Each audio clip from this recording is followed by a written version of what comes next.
এই আন্দোলনকে এইভাবে প্রতিহত করাটা কি আপনার কাছে যৌক্তিক মনে হয় কিনা? কোন আন্দোলনকে? শিক্ষার্থীদের দাবি যেটা দমন পীড়ন, এটা তো আপনি কালকে যে সাইদ যে ছেলেটা ছিল, যে ছবিটা, রংপুরের ছেলেটা, ও নিরস্ত্র একটা ছেলে। আপনি স্টুডেন্টদের উপরে গুলি চালাতে পারেন?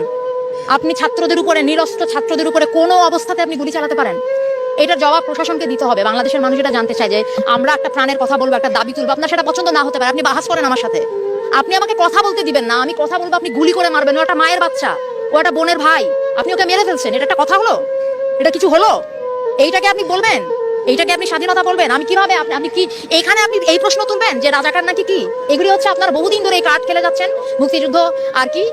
আমাদের এদের অনেকের জন্মই হয় নাই তখন, আপনারা এখন এদেরকে রাজাকার বলেন। আপনার লজ্জা করে না? আপনারা এই বাচ্চাগুলিকে এই কথাগুলি বলেন?